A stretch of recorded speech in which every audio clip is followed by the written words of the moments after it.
이 시간 우리의 마음을 모아 우리 하나님께 영광 올려드리며 예배 가운데 나아가시겠습니다.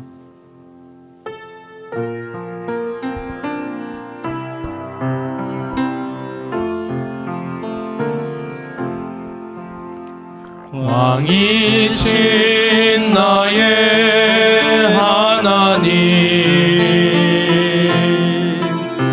내가 주를 높이고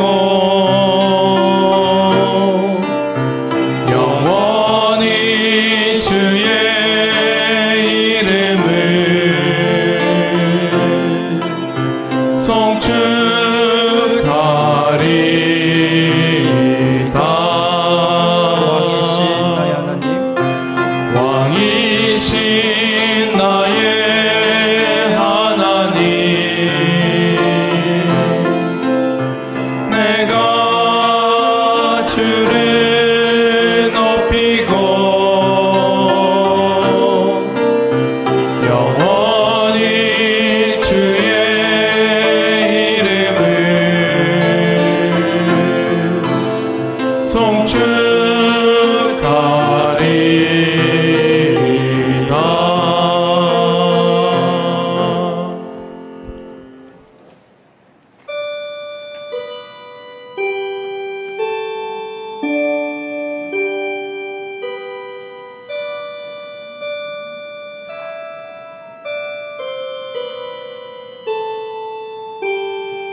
만왕의 왕이신 하나님 아버지, 우리의 힘이 되신 하나님을 소리 높여 찬양합니다.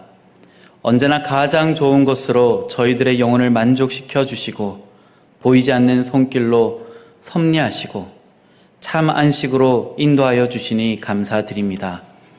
주님의 명령을 따라 이 복된 날에 신령과 진정으로 하나님을 예배하오니 사랑의 하나님, 이곳에 오셔서 사모하며 기다리는 성도들에게 한없는 은총을 내려주십시오.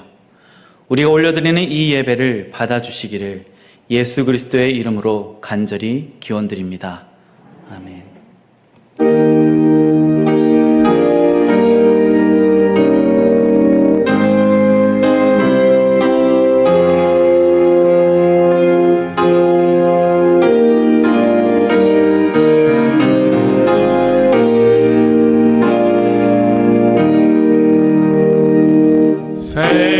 세상에 헛된 신을 버리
여호와께서 다스리시나니 땅은 즐거워하며 허다한 섬은 기뻐할지어다.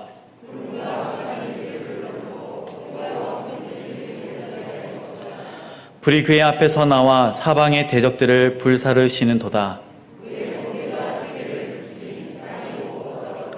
산이 여호와의 앞 곧 온 땅의 주 앞에서 밀랍같이 녹았도다.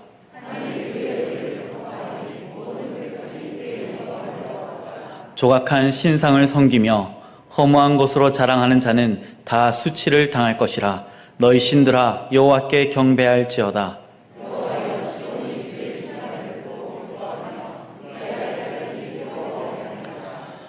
여호와여, 주는 온 땅 위에 지존하시고 모든 신들보다 위에 계시니이다.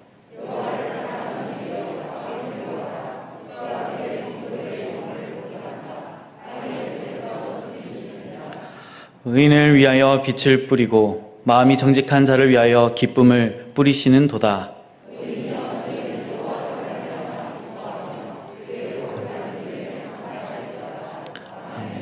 나는 전능하신 아버지 하나님 천지의 창조주를 믿습니다.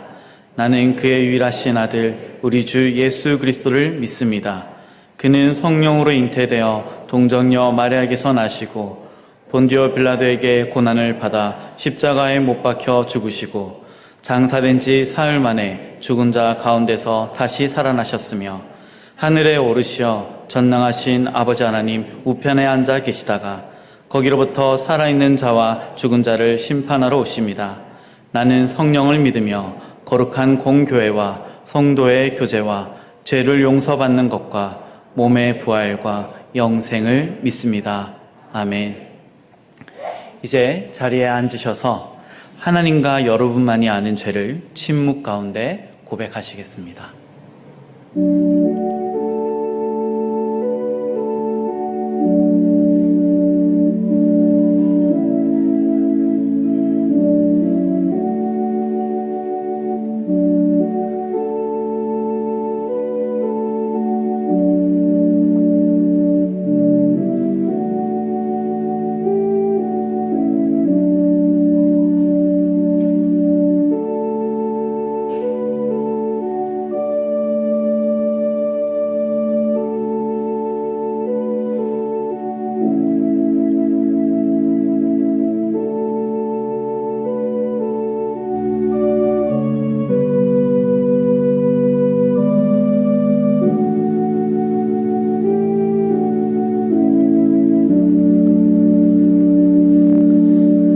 맑은 물을 너희에게 뿌려서 너희로 정결하게 하되 곧 너희 모든 더러운 것에서와 모든 우상 숭배에서 너희를 정결하게 할 것이라.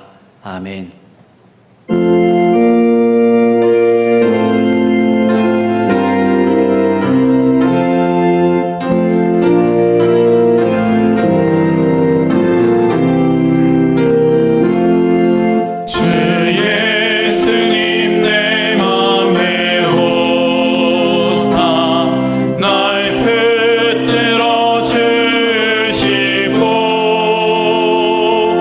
내 마음에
거룩하시고 정죄하신 하나님 아버지, 그렇게도 무더웠던 더위는 사라지고 아침 저녁에는 시원한 기온을 허락하여 주심을 감사합니다.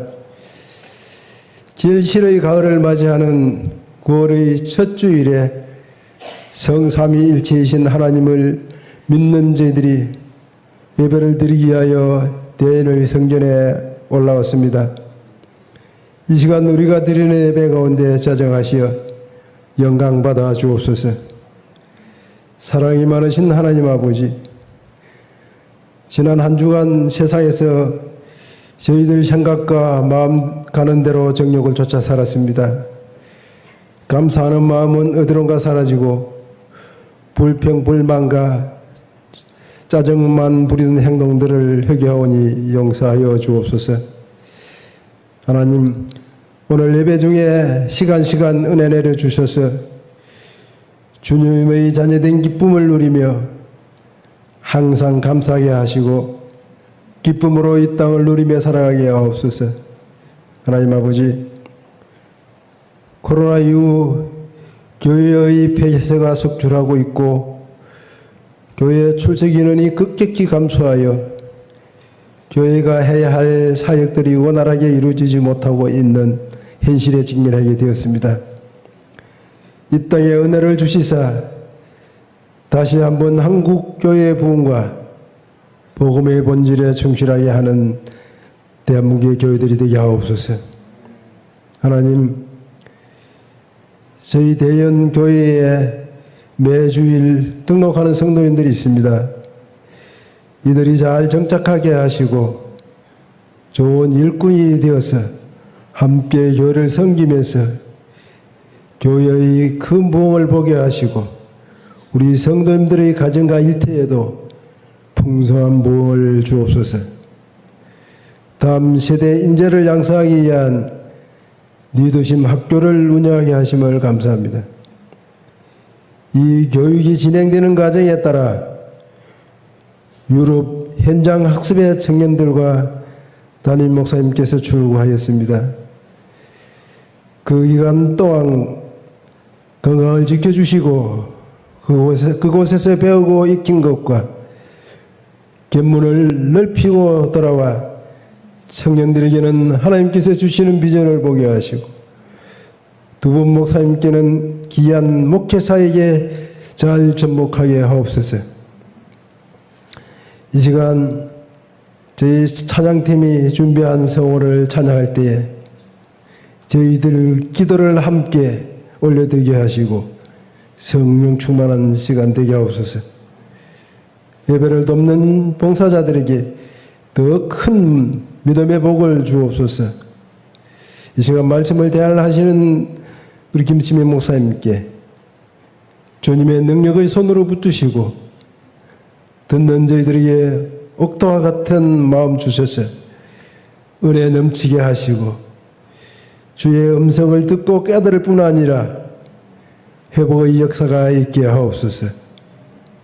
언제나 회복을 주시며 새롭게 하시는 우리 주 예수 그리스도의 이름으로 기도드리옵나이다. 아멘.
오늘 우리에게 주시는 하나님의 말씀은 예레미야 15장 15절에서 21절의 말씀입니다.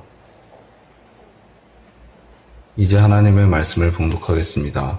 하나님의 말씀을 경청하시기 바랍니다. 여호와여, 주께서 하시오니 원하건대 주는 나를 기억하시며 돌보시다 나를 박해하는 자에게 보복하시고 주의 오래 참으심으로 말미암아 나로 멸망하지 아니하게 하옵시며 주를 위하여 내가 부끄러움 당하는 줄을 아시옵소서. 만군의 하나님 여호와시여, 나는 주의 이름으로 일컬음을 받는 자라. 내가 주의 말씀을 얻어먹었사오니 주의 말씀은 내게 기쁨과 내 마음의 즐거움이오나 내가 기뻐하는 자의 모임 가운데 앉지 아니하며 즐거워하지도 아니하고 주의 손에 붙들려 홀로 앉았사오니 이는 주께서 분노로 내게 채우셨음이나이다. 나의 고통이 계속하며 상처가 중하여 낫지 아니함은 어찌 됨이니이까? 주께서는 내게 대하여 물이 말라서 속이는 시내 같으시리이까? 여호와께서 이와 같이 말씀하시되 내가 만일 돌아오면 내가 너를 다시 이끌어 내 앞에 세울 것이며 내가 만일 헛된 것을 버리고 귀한 것을 바란다면 너는 나의 입이 될 것이라. 그들은 내게로 돌아오려니와 너는 그들에게로 돌아가지 말지니라. 내가 너로 이 백성 앞에 견고한 노성벽이 되게 하리니 그들이 너를 칠지라도 이기지 못할 것은 내가 너와 함께하여 너를 구하여 건짐이라. 여호와의 말씀이니라. 내가 너를 악한 자의 손에서 건지며 무서운 자의 손에서 구원하리라. 아멘. 하나님의 말씀입니다. 아멘.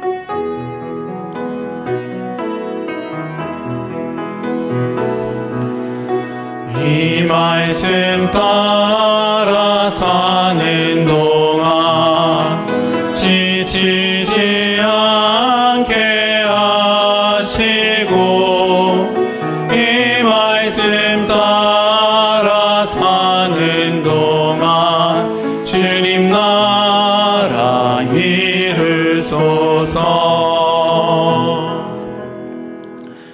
가끔씩 폭우가 내리는 날이거나 또는 오늘과 같이 큰 태풍이 몰려온다는 소식을 들었을 때 광안대교를 지나가면 그때마다 생각나는 영화가 있습니다.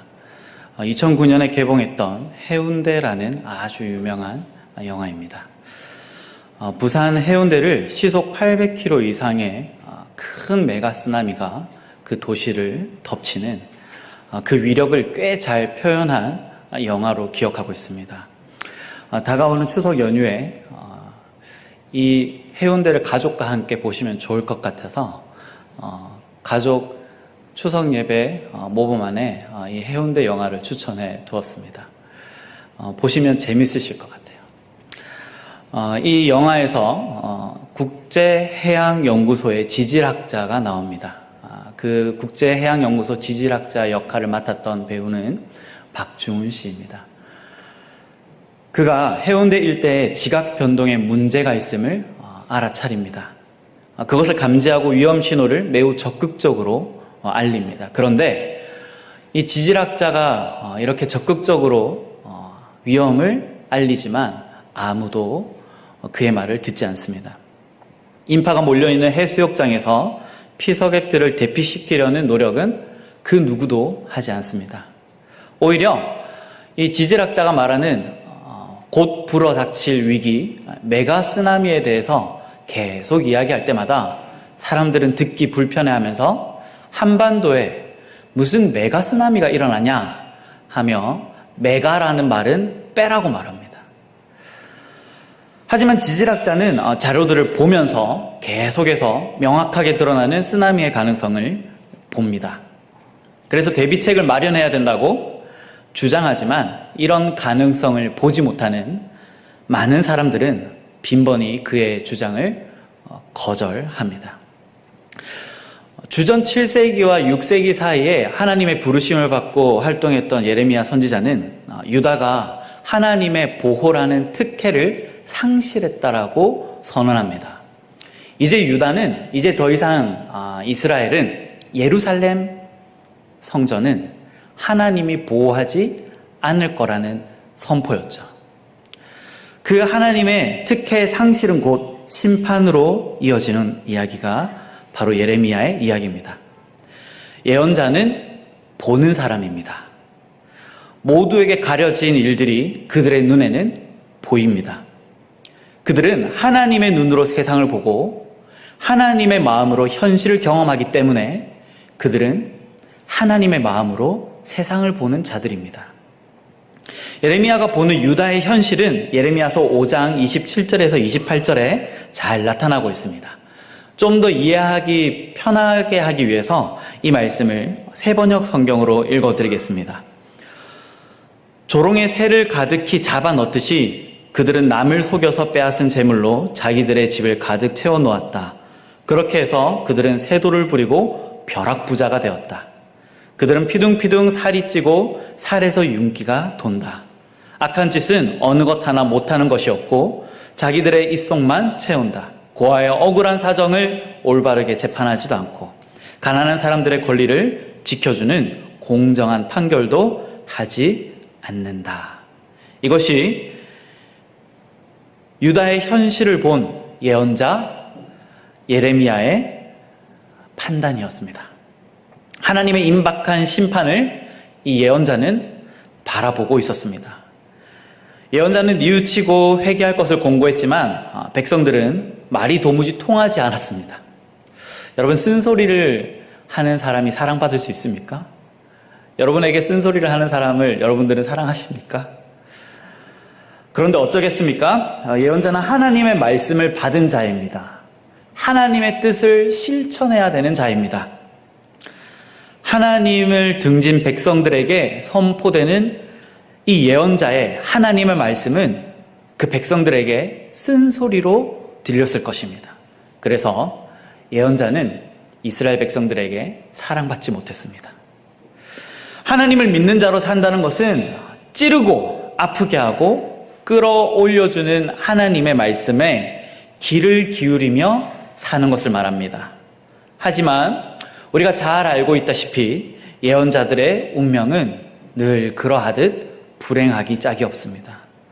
그들의 말은 누구에게도 경청되지 않습니다. 예언자들은 외면당하고 수모를 당하고 위협당하고 죽음으로부터 자유할 수 없어 보였습니다. 아무리 하나님의 뜻을 위해 삶을 바친 이들이라 해도 어려움이 계속되면 하나님의 말씀은 무거운 짐이 됩니다. 하나님의 말씀이 입에는 꿀과 같이 달겠지만 배에는 쓰다라고 했던 요한계시록의 말씀이 절감하게 됩니다. 이때 예언자에게 엄습하는 감정은 고독입니다. 이해받지 못한다는 느낌처럼 암담한 것이 어디 있겠습니까? 하나님의 도움과 위로가 있다 한들 사람은 역시 사람인지라 누군가에게 지지받고 싶고 연대가 없이는 살아가기가 힘듭니다. 내가 혼자라는 사실을 절감할 때 나의 목숨을 거두어 주십시오 라고 고백했던 엘리야의 탄식이 떠오릅니다. 엘리야가 얼마나 외로웠으면 그 로덴 나무 아래에서 이제는 제 목숨을 걷어가 주십시오. 그가 그 고독에 사무쳐서 그 고백을 하는 것입니다. 성경은 이런 고독의 자리에 있을 때 하나님을 만나게 된다라고 가르쳐줍니다. 참 아이러니하죠? 우리가 고독을 느낄 때 성경을 보면 이런 고독을 느낄 때야말로 하나님을 만날 수 있는 절호의 기회라는 것을 알려줍니다. 외아들 이삭을 바치라는 하나님의 명령을 받았을 때 아브라함이 느꼈을 고독을 생각해 보십시오. 성경은 모리아 산까지 사흘 길을 걸어가는 아브라함에 대해서 침묵합니다. 아마도 하나님, 도무지 하나님 속을 모르겠습니다. 그런 아브라함의 고독이 그 여백에 실려 있을 것입니다. 아브라함은 죽음과도 같은 고독 속에서 홀로 결단해야 했습니다. 또 광야 생활에 지쳐 애굽을 그리워하는 그 이집트를 그리워하는 백성들과 마주선 모세의 고독을 생각해 보십시오. 그는 그 고독에 못 이겨 하나님께 이렇게 항변합니다. 하나님, 이 모든 백성을 제가 배기라도 했습니까? 제가 그들을 낚기라도 했습니까? 어찌하여 저더러 주님께서 그들의 조상에게 맹세하신 땅으로 마치 유모가 젖먹이를 품듯이 그들을 품에 품고 가라고 하십니까? 이렇게 모세는 고독을 참다 못해 항변하죠. 겟세마네 동산, 생가사의 갈림길에서 피땀을 흘리며 기도하시던 예수님의 고독을 생각해 보십시오. 가까운 제자들조차 무심히 잠들어 있는 그 시간, 그 고독의 순간은 하나님조차 멀리 계신 것처럼 여겨집니다. 홀로 선택하고 홀로 책임져야 하는 자리에서 우리가 경험하게 되는 것은 나의 약함입니다. 주님의 뜻을 따라 산다는 것은 감추고 싶었던 내 약함이 드러나는 것을, 그 나의 약함과 마주해야 되는 상황을 맞이해야 되는 것과 같습니다. 주님의 뜻을 따르는 그 어렵고 괴로운 삶의 절정에서 오늘 본문 예레미야의 절규와 질문은 당연해 보입니다. 오늘 예레미야는 15절에서 이렇게 하나님께 하소연합니다. 저를 핍박하는 사람들을, 그들의 원수를 갚아주십시오, 하나님. 그리고 예레미야 15장 18절에는 이렇게 소리치고 비명을 지릅니다. 어찌하여 저의 고통은 그치지 않습니까? 어찌하여 저의 상처는 낫지 않습니까?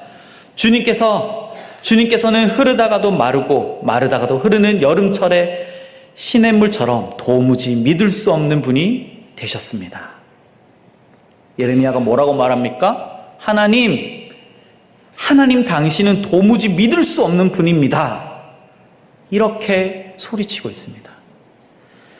지나칠 정도로 솔직한 이 예레미야의 이 불경스러운 말이 한편으로는 속이 후련해지는 제 마음은 저도 이럴 때가 있기 때문인 것 같습니다.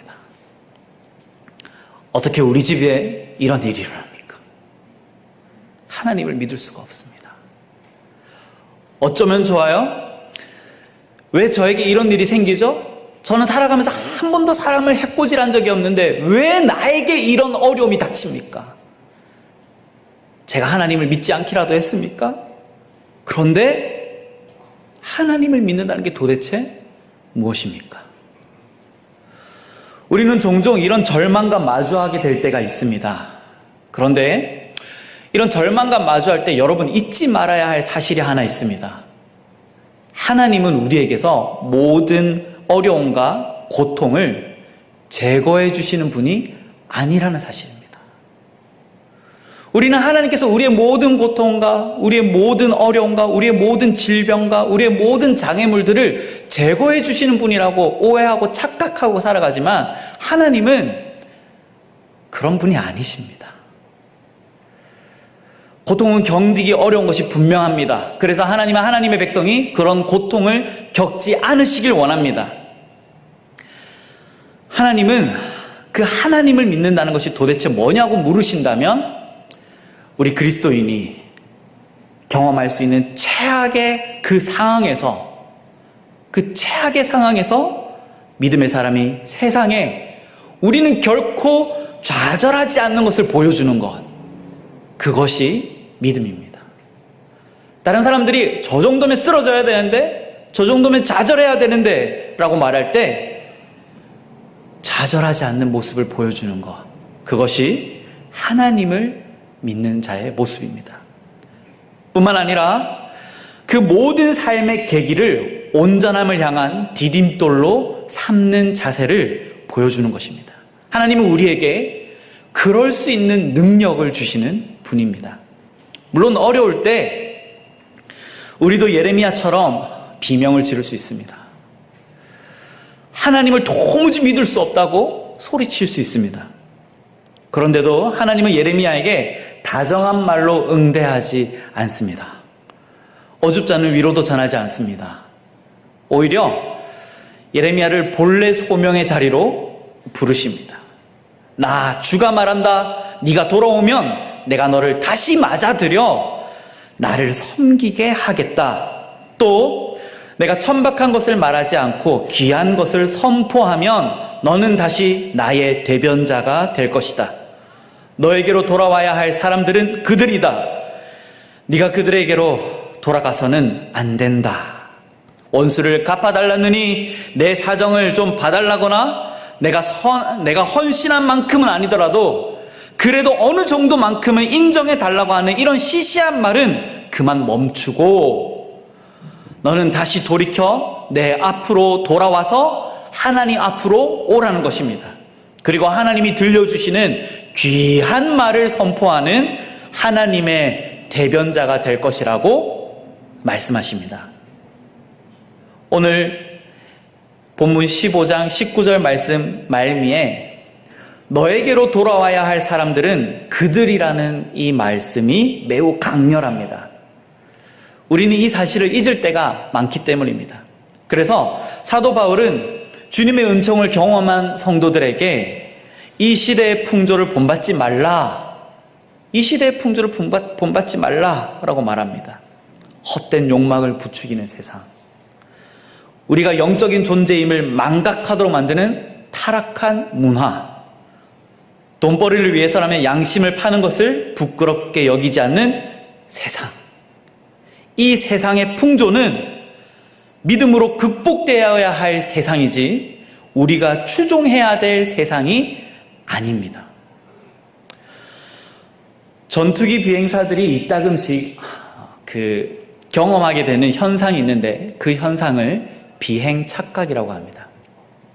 이 비행 착각, 그것이 어떤 것이냐면 전투기를 고속으로 비행하다 보면 이 가속도로 인해서 신체에 무리가 오게 됩니다. 이 신체에 입어지는 이 무리는 매우 심각한 이 강렬한 고통을 수반하고 있는데요. 그래서 이 고통으로 인해서 감각에 이상이 생길 때가 있습니다. 그때 자신의 감각을 그대로 받아들인다면 전투기 조종사는 아주 위험한 상황에 처하게 됩니다. 예를 들어서 바다 위를 고속으로 비행하고 있을 때 자신과 비행기의 자세를 착각해서 바다를 하늘로 알고 거꾸로 날아가는 경우가 종종 있다고 합니다. 그렇게 되면 그 결과는 매우 끔찍한 상태를 발생시키죠. 신앙생활에서도 이따금씩 비행 착각처럼 신앙 착각을 일으킬 때가 있습니다. 신앙 착각. 예레미야처럼 내가 이토록 주의 일을 행하고 모든 일을 삼가하고 절제하고 거룩을 실천하는데 왜 내게 고통이 계속되고 상처가 중하여 낫지 아니하는지, 하나님이 있다가 없다가 하는 그런 믿을 수 없는, 신뢰할 수 없는 그런 분인 것처럼 여겨지는 신앙 착각 현상이 우리에게도 일어날 수 있습니다.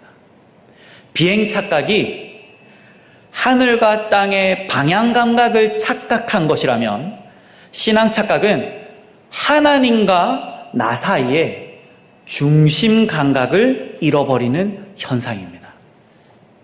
예레미야가 오늘 본문 15절부터 고백하는 것은 하나님 신앙을 핑계 삼은 그 자신의 인정에 대한 욕구를 표출하고 있는 것입니다. 그래서 하나님 나 좀 봐주세요. 나를 좀 보세요. 내가 어떤 상황에 처해 있는지 보세요. 내가 하나님의 말씀을 먹었고 내가 하나님의 말씀을 선포하고 하나님의 말씀을 선포하기 위해서 내가 얼마나 절제하고 거룩을 실천했는지 나를 좀 봐주세요, 하나님. 그렇게 자신에 대한 인정에 대한 욕구가 15절 말씀부터 시작되는 것입니다. 이렇게 날 내버려 두시는 하나님, 이렇게 아픈데, 이렇게 고통스러운데, 내 상처가 낫지를 않는데, 그런 하나님은 이스라엘의 와디라는 곳이 있습니다. 이스라엘의 시내가 흐르는 곳을 와디라고 하는데, 그 와디는 그 우기가 되면 비가 막 쏟아질 때 그때만 갑자기 불어나는 시냇물이에요. 비가 딱 그치면 몇 시간 되지 않아서 물이 싹 사라집니다. 그런데 비가 오기 시작하면 엄청난 물이, 어디에서부터 이런 물이 생겼는지 모를 정도로 물이 생겼다가 비가 내리지 않으면 또 바짝 말라버려요. 이곳에 물이 흘렀던가 싶을 정도로 믿을 수 없는 그 땅처럼 하나님도 있다가 없다가 하는 것처럼 느껴지는 그 상황을 예레미야가 고백하고 있는 것이죠. 하나님의 뜻을 품고 하나님의 뜻을 실천하는 그리스도인은 하늘의 소망을 향해 날아가야 되는 존재입니다. 그런데 세상 사람들처럼 하늘이 어디인지 땅이 어디인지 내 감각을 쫓는 것이 아니라 믿음을 의지하면서 내가 아닌 하나님을 삶의 중심에 두고 살아가야 됩니다. 예언자는 보는 사람입니다. 그런데 오늘 본문에서 예레미야는 이 땅에서의 자신의 처지를 보고 있습니다. 땅을 바라보니 하늘을 볼 수 없는 것처럼 하나님을 보지 못하니 하나님을 보려고 하지 않으니 하나님을 볼 수가 없는 것이죠. 그런데 본문의 하나님은 이런 예레미야에게 이 땅이 아닌 하늘의 하나님을 보라고 촉구하십니다. 하늘의 하나님을 보는 방법이 무엇입니까? 내 삶의 중심을 하나님께 두는 것입니다. 비행 착각이 일어날 때요, 노련한 비행사들은 이 비행 착각이 일어날 수 있다는 사실을 늘 알고 있기 때문에 노련한 비행기 조종사들은 자신의 감각을 의지하는 것이 아니라 고도계를 봅니다. 그래서 내 비행기가 고도가 얼마인지 늘 체크하는 것이죠. 신앙 착각이 일어날 때 우리 거룩한 그리스도인들은 하나님의 말씀을 봅니다. 고속으로 비행하는 비행사들이 겪게 되는 수많은 현상 중에 비행 착각 외에도 많은 현상들이 있습니다. 그런데 그런 현상들은 자신의 체력이 약하면 견딜 수가 없는 것들이 대부분입니다. 그래서 비행기 조종사들은 평소에 체력 단련을 늘 힘씁니다. 그렇다면 신실한 그리스도인이라면, 노련한 신앙인이라면 우리도 폭풍이 몰아닥치고 태풍이 불어닥친다고 할 때, 얼마 전까지 뜨거운 태양이 내리쬐다가도 갑자기 세찬 풍파 몰아치는 이 땅에서 우리의 이 신앙의 위기를 대비하기 위해 우리는 기도의 체력을 단련해야 됩니다. 하나님의 말씀을 보고 기도의 체력을 단련하는 것, 그것이 하나님께 중심을 둔 삶의 모습입니다. 하나님이 도무지 믿어지지가 않아요. 그렇다면 말씀을 읽고 기도의 손을 모으십시오. 거창하게 시작할 필요도 없습니다. 시간 나실 때 오디오 바이블 틀어놓고 그냥 흘려 듣더라도 들어보십시오.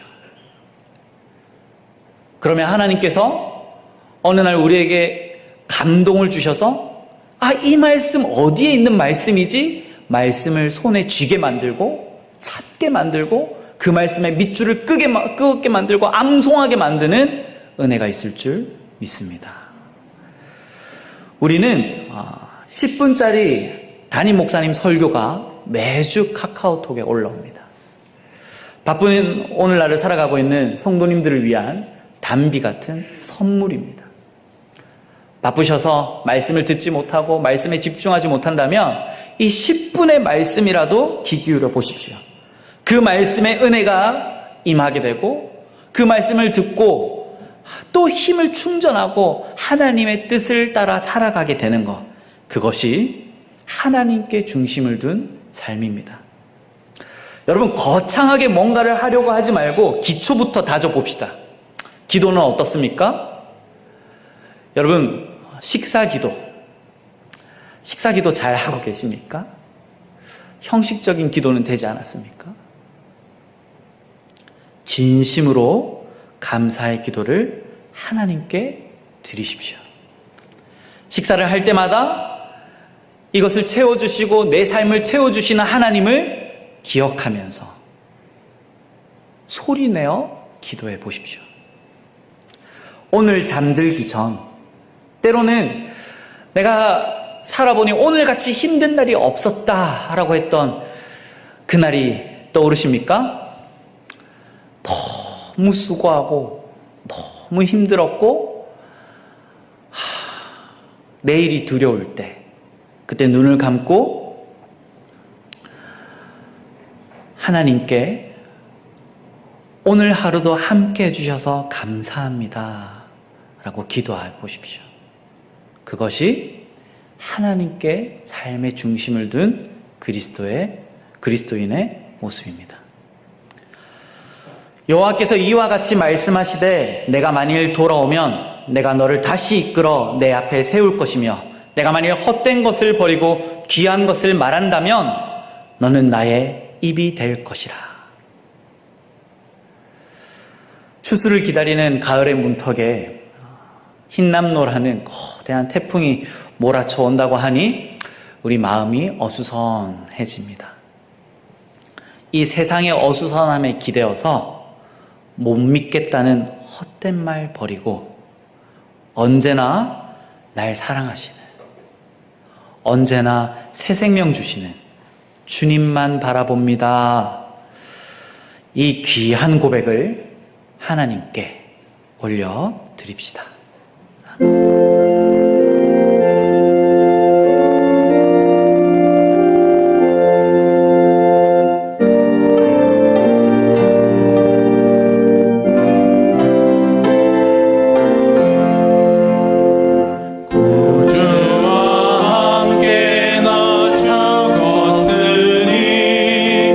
구주와 함께 나 살았도다.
우리 함께 기도하겠습니다. 살아계신 여호와 하나님, 부활의 증인으로 살겠노라 소망하고 결단했음에도 지난 나의 삶의 중심이 나에게 고정되어 한순간도 하나님께 그 자리를 양보하지 못했음을 고백합니다.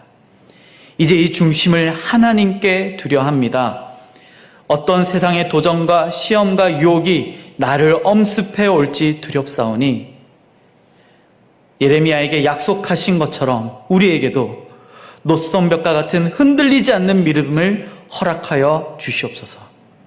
그래서 오히려 살아계신 하나님만 바라볼 때 주님의 영광이 이 땅에 가득하게 임하여지는 기적과도 같은 주의 날을 우리 모두가 경험하게 하옵소서. 예수 그리스도의 이름으로 기도드립니다. 아멘.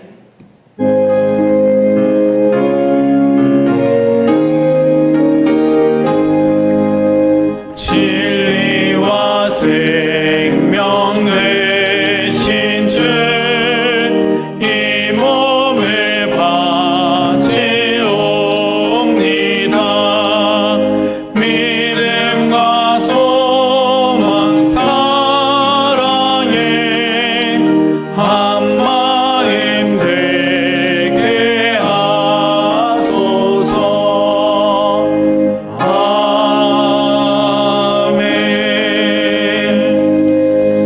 은혜가 풍성하신 하나님, 이 시간 주님 앞에 귀한 예물을 올려드립니다.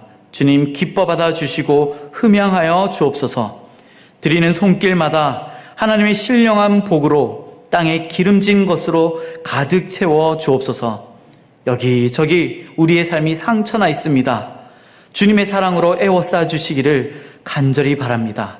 더욱이 큰 태풍이 올라오고 있어서 그로 인해 또 많은 인명피해가 일어날까 두렵습니다. 주님 보호하여 주십시오. 우리의 생명을 지켜 주십시오.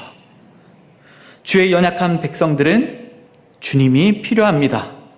우리의 모든 삶의 영역이 부활하신 주님과 함께 온전하게 되는 은혜를 허락하여 주실 줄 믿으며 살아계신 예수 그리스도의 이름으로 기도드립니다. 아멘. 여러분 잘 오셨습니다. 우리 옆 사람과 함께 인사하겠습니다. 잘 오셨습니다. 네, 잘 오셨습니다. 반갑습니다. 온라인으로 예배드리고 계신 분들도 환영하고 축복합니다. 지금 우리 담임 목사님과 그리고 손 목사님, 우리 교회 청년 2명은 리더십 학교 필드 스터디를 나가 있습니다. 지난 토요일 새벽에 인천공항을 출국해서 지금 독일에 도착해서 일정이 도착하자마자 바로 시작되었습니다.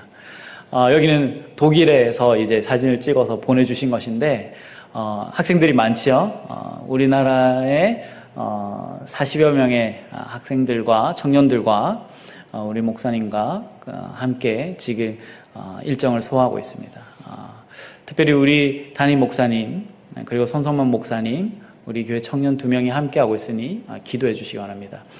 더 기도해야 할 것은 이 청년들이 그곳에 가서 보고 배우고 느끼게 되는 모든 것들이 정말 그리스도인으로서 넓고 깊은 안목을 얻게 되는 그런 귀한 시간 되게 해달라고 우리 모두가 함께 기도해 주십시오. 다음 주 11일 저녁쯤에 여기 귀국하십니다. 그러니까 이번 한 주간은 이것을 두고 우리 모두가 함께 기도하면 좋겠습니다. 이번 주 금요 기도회는 추석 연휴로 휴강합니다. 그래서 금요 기도회 개강은 다음 주 16일 금요일입니다. 그래서 착오 없으시기 바라고 새벽 기도회는 추석 기간에도 정상적으로 하나님께 드려지니 착오 없으시길 바랍니다. 여기 뒤에 보시면 우리 추석 가정예배 모범안이 있습니다. 필요하신 분들은 필요하신 부수만큼 가지고 가셔서 가족들과 함께 오랜만에 모여셔서 담소도 나누시고 아까 말씀드렸던 영화도 같이 보시고 예배도 드리시기 바랍니다. 올해로 우리 교회가 창립 115주년을 맞이하게 됩니다. 11월 첫째 주가 창립주일인데요. 그 창립주일을 준비하면서 우리 대연교회 교회 사랑 사진 콘테스트를 펼칩니다. 교회를 배경으로 한 사진, 교회 안도 괜찮고 밖도 괜찮습니다. 또 혹시 소장하고 계신 사진 중에 이건 우리 교회 역사적으로 교회 어떤 모습이 기념할 만하다 하는 것도 괜찮습니다. 여러분의 추억이 묻어있는 교회에서의 사진도 괜찮습니다. 이 대원교회를 사랑하는 마음으로 지금부터 찍으셔도 돼요. 예쁜 모습들을, 교회 곳곳의 모습들을 찍어서 저에게 제출해 주시면 그 사진들 중에 선별을 해서 교회 창립 115주년 기념 카드를 제작할 겁니다. 예쁘게 카드를 만들어서 여러분들에게 다시 나눠드릴 거예요. 그러면 여러분들이 그곳에 사랑의 메시지를 담아서 이웃들에게, 친구에게, 가족들에게 복음을 전할 수 있는 기회를 가지려고 합니다. 10월 마지막 주까지 사진을 받겠습니다. 그래서 저에게 제출해 주시면 되니까 사진을 찍으셔서 이 사진 콘테스트에 많은 참여 바랍니다. 회계장부 검사를 위한 각 부서 기관의 회계장부를 오늘까지 사무실로 제출해 주시기 바랍니다. 임명이 있습니다. 유치부 교사로 우리 임현실 집사님 임명합니다. 주님 주신 소명 충성되이 여겨 직분 잘 감당하시기 바랍니다. 원래가 있네요. 원래 정보는 주보를 참고하시기 바랍니다. 이제 다 함께 일어나셔서 파송의 찬송 함께 부르시겠습니다.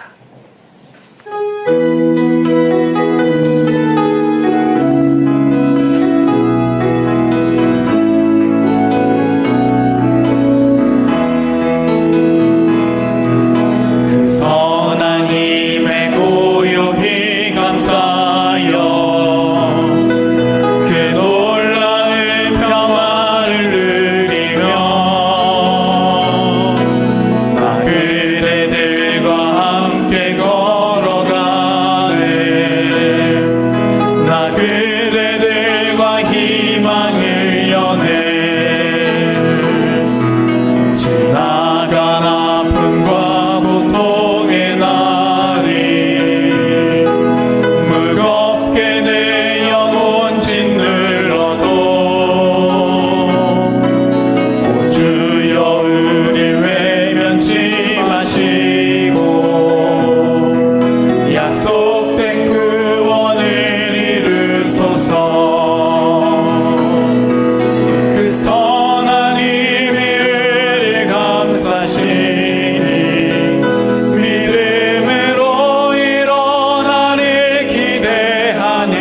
우리 주님 예수 그리스도의 은혜와 하나님의 크신 사랑과 성령님의 인도하심이 때때로 하나님에 대한 의심과 좌절이 찾아올 때 도무지 믿을 수가 없다는 절규 대신 그래도 믿을 거예요, 하나님 붙들 거예요, 하나님 도와주세요, 귀한 믿음의 고백을 다짐하는 대형교회 모든 성도들 위해, 가정과 일터와 사업장 위에, 이 나라 이민족 위에 이제부터 영원토록 함께 하시기를 간절히 축원하옵나이다. 아멘.